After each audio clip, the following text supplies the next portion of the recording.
पुन्हा एकदा तुमच्या सर्वांचं या दुसऱ्या व्हिडिओमध्ये स्वागत आहे।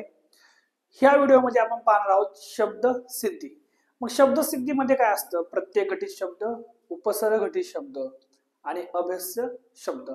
आणि हे टॉपिक इतका सोपा आहे की आपण याच्यामध्ये खूप इझिली मार्क घेऊ शकतो। तर टॉपिक आपला हा दुसरा आहे। हा प्रश्न येतो प्रश्न क्रमांक 4 अ मध्ये दुसरा। याच्यामध्ये आता खालील शब्दांचे प्रत्यय घटित शब्द लिहा किंवा खालील शब्दाचा उपसर्ग घटित शब्द लिहा किंवा खालील शब्दांमध्ये प्रत्यय घटित, उपसर्ग घटित आणि अभ्यस्त शब्द ओळखा। तर आपण हा टॉपिक काय आहे ते पाहणार आहोत। आता शब्दसिद्धीमध्ये आपल्याला शब्दसिद्धीमध्ये काही शब्द तयार मिळतात, तर काही शब्दांना आपण उपशब्द जोडून शब्द तयार करावे लागतात।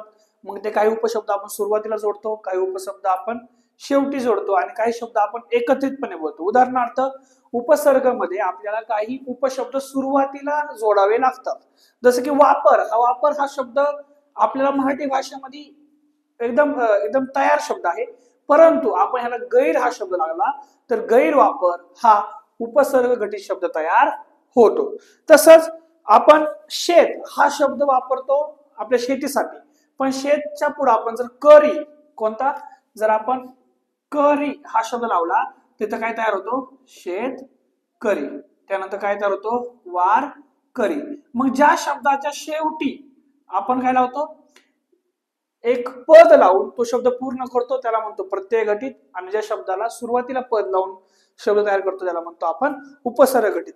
म्हणजे कसं तर लक्ष द्या, तर उपसर्ग घटित या शब्दामध्ये आपण सुरुवातीला एक पद लावून अर्थपूर्ण शब्द तयार करतो। उदाहरणार्थ गैर हा शब्द जर आपण घेतला तर उपसर्ग घटित म्हणजे काय होतो?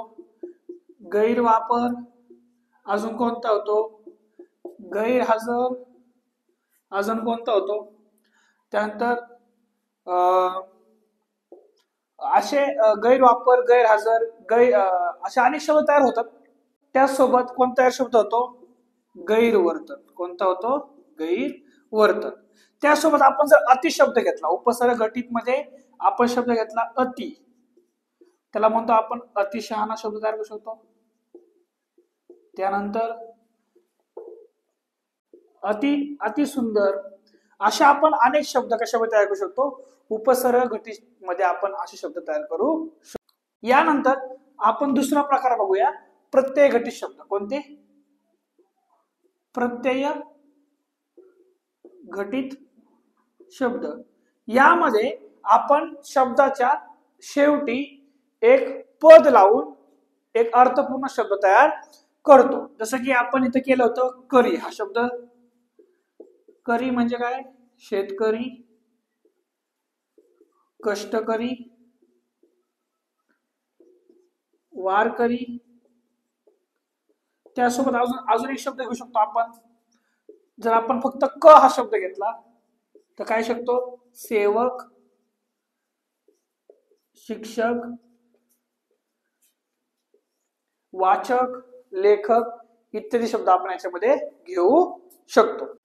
आता आपण शब्दसिद्धीमधील सगळ्यात शेवटचा पॉइंट म्हणजेच अभ्यस्त शब्द आपण पाहणार आहोत। तर तुम्ही म्हणता अभ्यस्त शब्द म्हणजे काय? तर अभ्यस्त शब्द म्हणजे जोडून येणारे शब्द। जसे म्हणजे काय? शेजारी, पाजारी। ओके, हा का शब्द आहे? जोडून शब्द आहे। त्यानंतर अजून काय? पाला पाचोळा। त्यानंतर अजून काय? तळमळ। असे अनेक शब्द आपण इयत्ता 10वीच्या नवनीत जे गाईड असतं त्याच्यामध्ये प्रत्येक स्वाध्यायाखाली पाहिले तर आपल्याला शब्दसिद्धीमधील उपसर्ग घटित शब्द, प्रत्यय घटित शब्द आणि अभ्यस्त शब्द असे आपल्याला अनेक शब्द आपल्याला याच्यामध्ये मिळणार आहेत। तर येथे आपला शब्दसिद्धी हा पूर्ण टॉपिक पूर्ण झालेला आहे। तर आपण पुढील लेक्चरमध्ये आपण वाक्प्रचार, त्यातले प्रमुख वाक्प्रचार घेणार आहोत। पूर्ण व्हिडिओ पहा आणि फॉलो करा, सबस्क्राईब करा आणि तुमच्या मित्रमैत्रिणींपर्यंत हा व्हिडिओ पोहोचवा। धन्यवाद।